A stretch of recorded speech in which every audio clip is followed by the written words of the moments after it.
Okay, so today is June 16th. Wow, June is just flying by.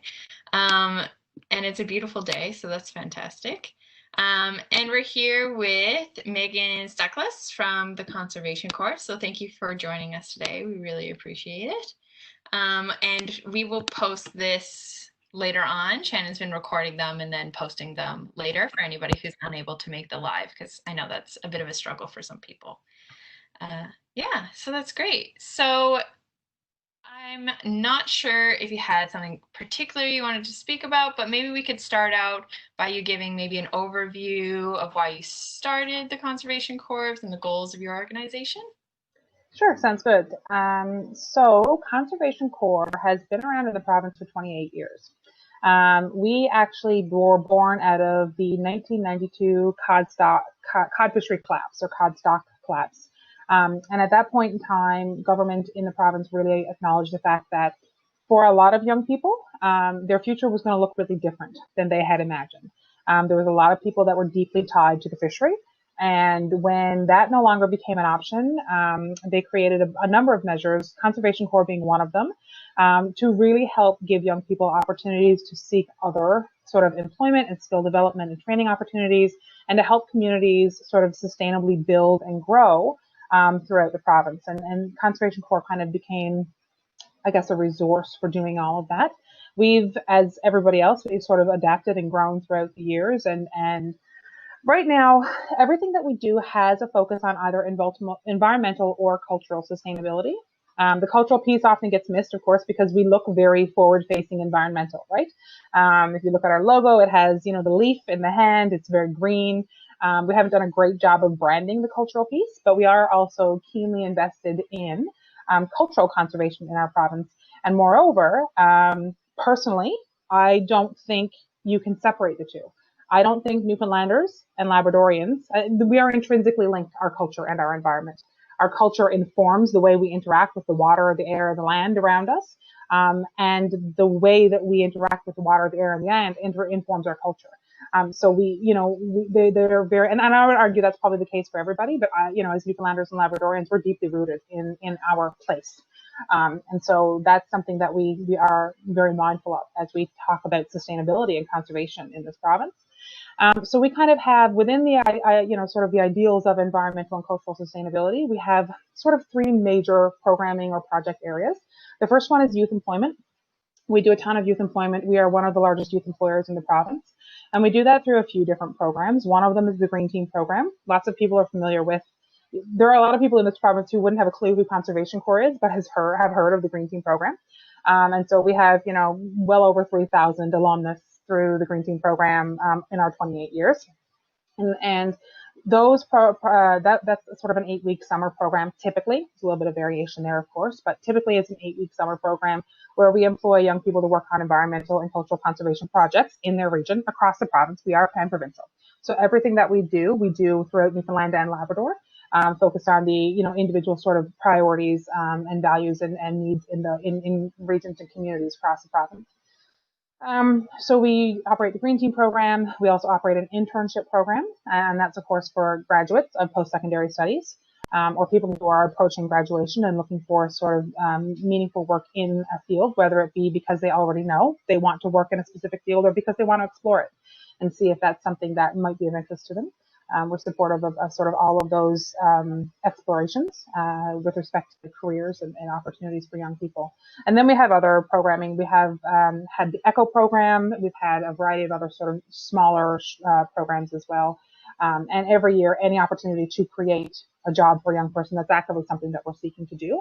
And the goal is truly to give as meaningful experience as we possibly can. So we build in as much skill development and training as we can with our programming. With our youth employment programming, rather, and also, try in every possible circumstance to create mentorship opportunities and to create an opportunity for young people to really kind of see what the real life of a field or a career looks like. I don't know. I can't speak to anybody who's participating here today, but I had no idea what the day-to-day of my job would look like until I started doing it. So that's something that I think is important to allow young people to have the opportunity to explore that. we do that, we do youth employment, we do education, a ton of climate change and other environmental education. We work, we do a lot of in-school, in-classroom education for the K-12 education system.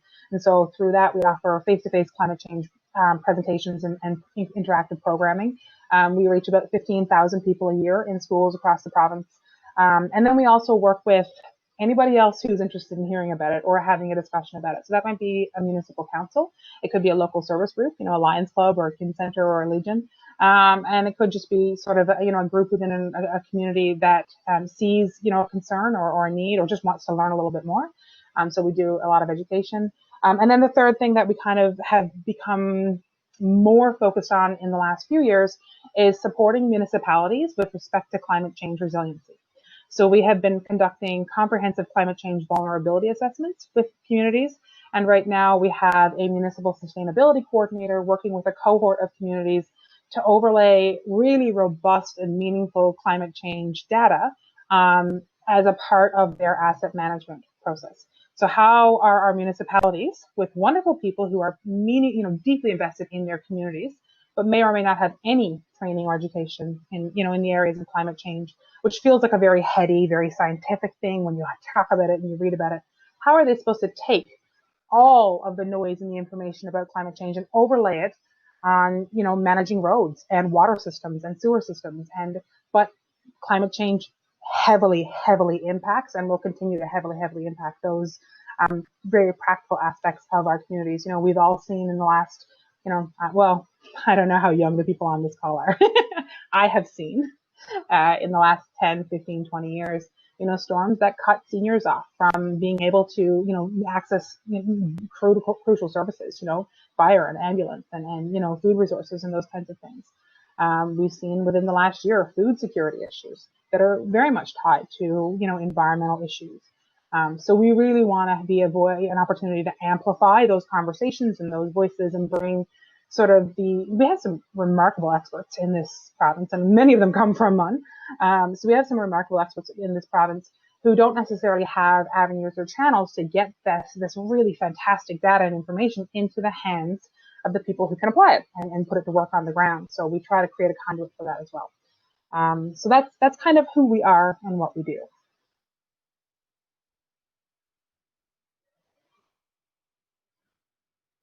There we go. Yeah, that's fantastic. Thank you for giving us that overview. I'm not sure if anybody is aware, and I don't think I was either, of how, I guess, diverse your organization is in what it does. And I love that you said that culture and environment are so intertwined, because it is completely the truth, especially here, like you said. Yeah, I think so too. Yeah, absolutely.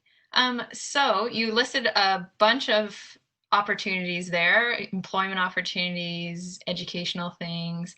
I guess I'm wondering, what kind of right now do you have that students might be able to help you guys out with, or anything like that you might want to speak to? Sure. So with respect to the work that we're doing around climate change in municipalities, over the next few months, like everything else in the world, this is the year of adaptation, right? This is the year of, oh no, it's not going to look how we thought. Let's figure that out. And so Conservation Corps is no different. We're in the middle of that as well. But we, that project is going to be really ramped up in the next few months. And whether it be, as we conduct greenhouse gas inventories or whether we are conducting climate change vulnerability assessments, there very well may be an opportunity for young people who are interested in that type of work or can see themselves in those fields to participate in a volunteer capacity if they're interested. Conservation Corps is really mindful of volunteerism. It's extremely important. I mean, it's the backbone of this province. There's no question about it. But our organization specifically seeks to provide paid employment opportunities to young people. I'm very mindful of making sure that we are never harvesting in sort of a unidirectional way the skills and talents of young people without making sure they're getting something back. So if we create a volunteer opportunity, it's only going to be if we feel like there's really meaningful value for the young people as well. Now, this is an area where I can see that potentially being something, that being the case, because this is an emerging field, not just in the province, but really I've been to national conferences and really across the province. Everybody's trying to figure out how do we look at asset management, municipal leadership, in light of climate change. How do we do that? What does that look like? And so there is an opportunity for a young person who wants to participate in some of this work, in a volunteer capacity, whether it be show up at a community meeting and assist with, taking notes at a table and facilitating conversation around, what are our flood risks in this municipality and how does that look and how might that impact us and how do we mitigate that? Whether it be those kinds of conversations, I feel like that would be one of those two-way streets where we would absolutely, enormously value and benefit from the skills of a young person participating in that, but also them creating a network for professional development, a network to kind of link to this type of work and be able to say that they've actually been a part of it, could be a great value. So that's sort of the volunteer piece that we might be looking at. That said, I've just closed the call for proposals for internships for this coming year. And so we're hoping to have anywhere from 8 to 10 to 12 internships become available over the course of the next couple of months. We work with, again, the way it works, all of our programming works in partnership or collaboration with a nonprofit or an educational institution or a municipality. So those institutions will apply to Conservation Corps. We have sort of a set amount of money that we can distribute and source through funding. We hire the interns and we help to facilitate training and mentorship and network development and that kind of thing. But the work is actually done on behalf of and to the benefit of the partner organization. And so if a random municipality in the province wants to do something around sustainability, and they're selected on any given year, then the work would be in that community, supporting that community and their priorities and objectives. So there will be paid employment for graduates or those who are nearing graduation as well. Green Team is just about to get up and running, so we have nearly 100 young people hired across the province for that program right now. And on any given year, there's always sort of other projects that pop up. We'll have a pollinator project at some point if the world reopens this year. We'll have other things like that going on. The other thing too that I'd say is we're always open for conversation. So if a young person has something that they're really passionate about, we can't make any promises because it's always funding dependent. When you work nonprofit, everything comes back down to, can we find the funds to do it, right? But we do have, some pretty decent resources when it comes to writing funding proposals. We do have some pretty decent resources when it comes to creating, opportunities like that. So if a young person has something that they're passionate about, they want to talk to us, there is a way that we may be able to collaborate to create an opportunity as well. And we're always open for those kinds of discussions too.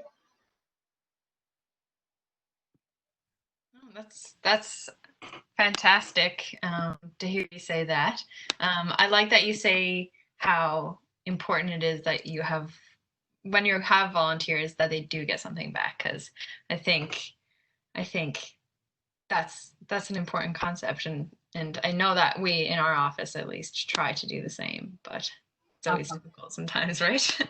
Absolutely, it can be challenging, and not everything, like with every job, I would say 90% of it is like the less fun, and then there's that 10% that you bought in for, right? There's that 10% of the career that you're like, this is what I was envisioning, right? But most of the time, that's the 10 and not the 90. So it is, it's not as though everything that we do is going to be super exciting or super fun, or there won't be the boring parts as well. But it is meant to give a meaningful investment or make a meaningful contribution to the young person who is participating in it. Right. Yeah, absolutely. No, that's fantastic. I think we also just had Catherine join us. She's also from our office as well. Hello, Catherine. How you doing? Hi, I'm fine. How are you guys? My mouth is a little frozen. No, that's awful. We're just hearing about all of the extensive opportunities that the Conservation Corps provides for young people, employment and volunteering. So that's really great. So I know you said you're always open to conversations and you have these volunteering opportunities and these employment opportunities.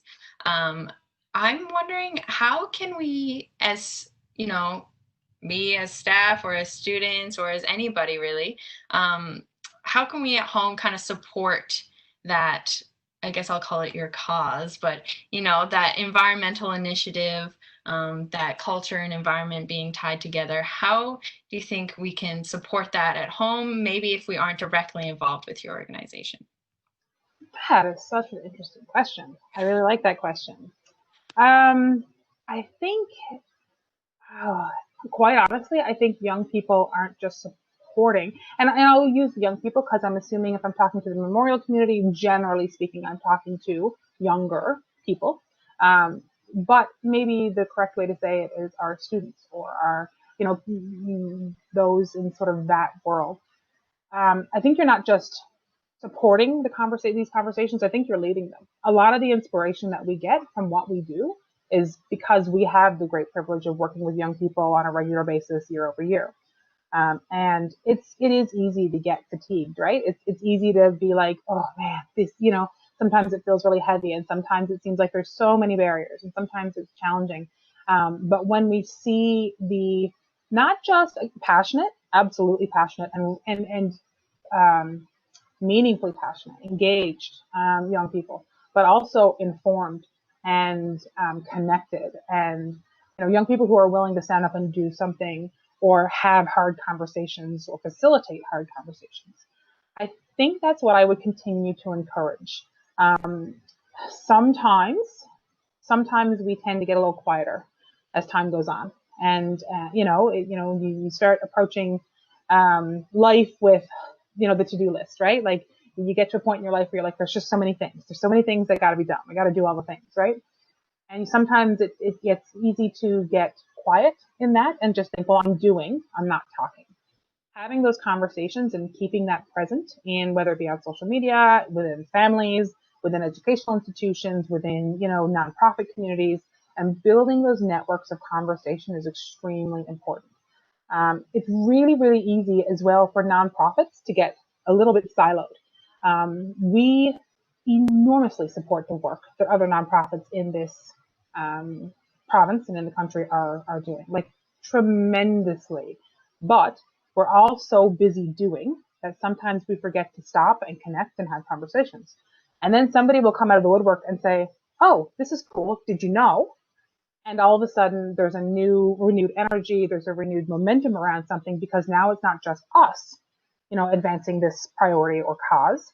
It's us and another group, or us and another individual. So my encouragement to young people would always be continue to have those conversations, to continue to bring forward the things that you see as being important and valuable. We don't, busyness is not an excuse for the rest of the world to ignore the things that need to be discussed. We're seeing a lot of that right now in the world. And so it's not your responsibility to kind of hold people's feet to the fire by any stretch of the imagination. It's not your obligation to do that. But when you're passionate and excited about something, continue having those conversations, because it gets everybody else to pick their head up for a minute and be like, right, I need to pay attention. I need to engage. I need to learn. I need to figure things out here. So that's, I think, a really key role. Nobody's busier than a student, and you guys are managing to do it. So the rest of us have no excuse. Yeah, no, that's I like that you said that, because I think that people do kind of lose their voice as they move forward, which is such a shame, because so many people have such strong passions about various things that they kind of lose out on when they drop their voice. So I like that you said that as well. So I guess what I know, I was kind of searching through your YouTube um, today, and I saw that you guys have a memorial, like a World War I kind of video series as well, which I didn't expect. And maybe that's because I was so focused on your environmental side. So is that kind of, do you have any other things that are like that? And I guess where do you where do you place that within your guys's kind of overall goals in your that World War I, for example? Just a random example, but any others too. Sure, that's an excellent question. That is a great tie into what we were just sort of chatting about, what we were just discussing about. That was a passion project that came from both the skills and abilities and personal interest of a staff member that we had. And we had an individual who was working with us in a communications role. And again, Conservation Corps seeks to provide opportunities to young people. You know, environmentalism and cultural sustainability aren't sort of one thing, right? And so they're multisectoral, universal. They need to be applied to everything that we do, and everything that we do should be informed by some of those principles and some of those things that's happening, right? So when we were looking to hire a communications person, the natural choice for us was a young person. Hire somebody who's newer at a school, give them an opportunity to work in their field and also benefit from their insight and their experience. And that individual happened to be passionate about history and culture. And also happened to have skills around videography and skills, and wanted to develop video editing skills. And so we spoke with her and she brought up an idea, and we, worked with her to provide her with the resources and the training and support that she needed to do that. But then as an organization benefited enormously from this beautiful body of work that she was able to create on our behalf. And that ties to the cultural conservation piece, right? To, who are we as it relates to, where have we been? What have we done? What have we known that we've forgotten? What's still kind of, things run sort of in the undercurrent of who we are and what we do in the province. And how can we tap into that as a strength, and how can we continue to move forward based on that? And so that piece was really beautiful and really meaningful. I think that she did I know that she did a beautiful job with that video series. But she had the opportunity to speak with and hear the stories and record the stories of people who had been connected to our programs. So young people who were working either through the Green Team or ECHO or internship. And, what are your World War I stories? In most cases, the young people didn't know. But because we brought it up, they went home and they asked, people in their community. They asked relatives. They asked parents and grandparents. And these stories emerged that need to be told. They need to be not just told, but preserved, right? We all know none of us live forever. My grandmother is no longer with us. And so I really wish now that we had taken the time to record her stories, things that she stopped talking about decades ago because she didn't think they were important or she didn't think they were interesting. And now there's so much to learn from. My grandmother was raised where she produced her meat in her backyard and she produced her food, the majority of their food in their own yard. And you want to talk about food security. Well, your food security exists if it's in your cellar and in your pantry and in your garden. And so, what can we learn from those stories and those experiences? It's really important for us to be able to share that. And again, it ties directly back to how do we move forward sustainably? We used to do that a lot better, not just in this province, in the country, in the world in general, but there's so much to learn from that. And there's so much to be, to be sort of almost remembered, because we're not actually reinventing the wheel here. We're kind of going back to something that we thought we had moved beyond. We thought we were no longer in need of. And our food systems may never look exactly like they looked 75 or 80 years ago or 90 years ago, but we can certainly use what the lessons of those times to inform how we're doing things now and how to do things better moving forward, right? So the cultural piece, ties back to the particular passions. We as an organization have, a deep interest in it, but it also, like so much of what we do, comes directly from somebody being excited about something and wanting to learn more or already knowing something. Okay, let's figure out how do we create a platform for that? What do we do with that? So that one was exciting. I'm really glad that you saw that. That one was something that we were really, really proud to be a part of, for sure. Yeah, I was very interested when I saw it, and I was thinking in my mind, the second I saw it, I was like, yeah, I'm going to ask about that. Where does this fit in? But when you explain it as you do, it makes complete sense. You don't question at all why that's there. So, but on the face of it, on the surface, I totally see why it would be, right? Like I absolutely see that. But it's about creating, like, the science is so important, right? The science around climate change, it's utterly necessary. It's so important. But for the average person in Newfoundland and Labrador, the science doesn't feel accessible. But when you start to relay it, you pull through the human threads that are often directly tied to our culture, but some, even if they're not, and you take the pieces of that science that directly apply to people and explain to them how, all of a sudden people feel like they have agency. Oh, I can understand that concept. It's not too, if I didn't go to university or if I don't have a science degree, I can still understand how that can affect my community members, the people that I care about, the people that are in my family. And now I'm, inspired to do something about it. Now I feel like I have the tools that I need to do something about it. So it really does. We can't get away from the fact that it just all circles back around. It all ties together, right? Yeah, absolutely. It completely does. And if anybody who's listening has any questions, just put them down in the chat box, and we can answer them. I'm sure Megan would be willing to answer them for you.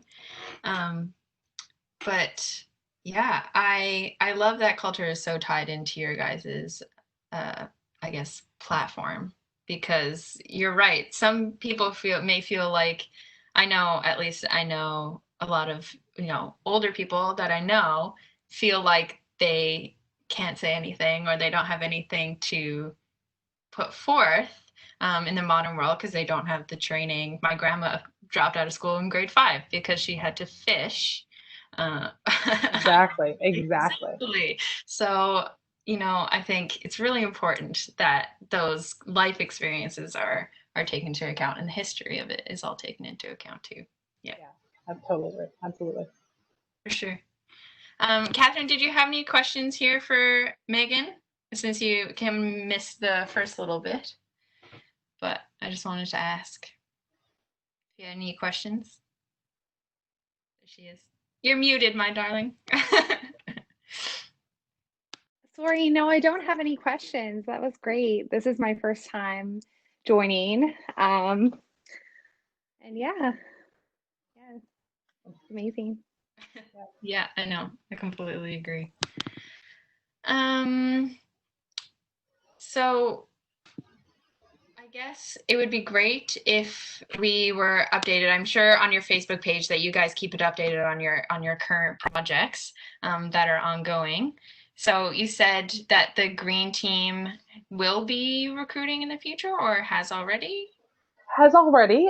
So the majority of the positions are currently filled or being filled as we speak. There will be a couple of outliers to that. And those projects range everything from, sort of water quality monitoring and testing to trail development to intangible cultural heritage, inventories, all kinds of things. Anything that sort of would tie to the environment and culture, which is literally almost everything. Will make up what the Green Team projects look like that in the given year. So they'll be up and running within the next couple of weeks, all across the province. The internship, if young people are looking for employment opportunities, the internship program is something that we will be recruiting for over the next few months. Each individual internship will have a different start date, so there's not like kind of one hard and fast. But that is something that we certainly will be looking for over the next little while. We'll be doing a pollinator project at some point, again, when the world reopens. We'll be doing, we are working on with municipalities. There's sort of always something in the works, so I definitely would encourage anybody who's interested in, kind of keeping tabs on whether or not there might be something that they connect with, to follow our socials, so Instagram, Facebook, Twitter. And I believe our new communications and education coordinator just created a TikTok. Megan is too old for TikTok, so I'll leave that one to her and to the others, and I will very much enjoy it. But that's not super within my world right at the moment. But yeah, so there's always kind of anything that we do is going to be thrown up there to create opportunity for conversation or engagement, or what the case may be. So if you're interested, keep connected with us, and also our contact information is on the website. So if anybody ever wants to reach out, if you want to have a chat about what's going on or what might be possible, what we could collaborate on, don't hesitate to reach out. We're always here for those as well. Yeah, I love that you guys are on TikTok. Yeah, I also love it, and I love that I don't have to do it. You're not too old. Everywhere. I'm not cool enough for TikTok. I know that about myself. I'm going to be looking for it. Awesome. How do you decide on your projects, I guess, in a year? Is it just kind of what the province needs? It'll come from, that's really interesting. There are people in this organization, I think, who are much more inherently creative than I. And so those individuals may, be inspired by an idea and want to create something. For me, and a lot of the work that I do in managing the programs and running programs, it's quite often connected to a need. So somebody will reach out to me, or I will identify that there's a need, or there's a gap, or there's some way that we could provide, support in an area or to an organization, to a municipality, to a young person, whatever the case might be. And then we will sort of seek funding. So we just, go after funding. We try to identify, or if it naturally fits within one of our existing program models, we'll kind of apply it to that. But then, there's a significant amount of like unsurety when it comes to, you're putting in an funding application, you may or may not get it, that kind of thing. So on any given year, we're constantly submitting funding applications to different provincial, federal, funding grants to charitable, funders, those kinds of things, as well as corporate partners when that makes sense and when that's possible. And then when we identify those dollars, we apply them to the projects that we feel like, we are able to move forward, or to projects that align with those funding pots, if that makes sense. So most, a lot of funders will say, we want to spend this money on that. So we'll make that work. But it will be a combination. If somebody comes to us and says, this needs to be done, then we work on that particular thing. But when we're creating, and then there is the regular programming that we do, the Green Team and the internship and ECHO and those kinds of things that we do year after year after year. They're pretty stable, pretty standard, and that's more about maintaining relationships with funders, reporting, proposal development, and program management. So we do those as well. But yeah, new projects are generally created out of somewhere that we see that there's a need that we can jump in, to assist with. So that's the primary goal. But we're always open for conversation if somebody else sees something that we're not seeing. That's really important too, right? Right. Yeah, absolutely. That's a great way. I mean, that's what I was wondering. I wonder how they come up with their projects. I mean, of course, there's many, many, many, I'm sure, out there that could be done, but deciding which one to do is a different task. Yeah, it is indeed.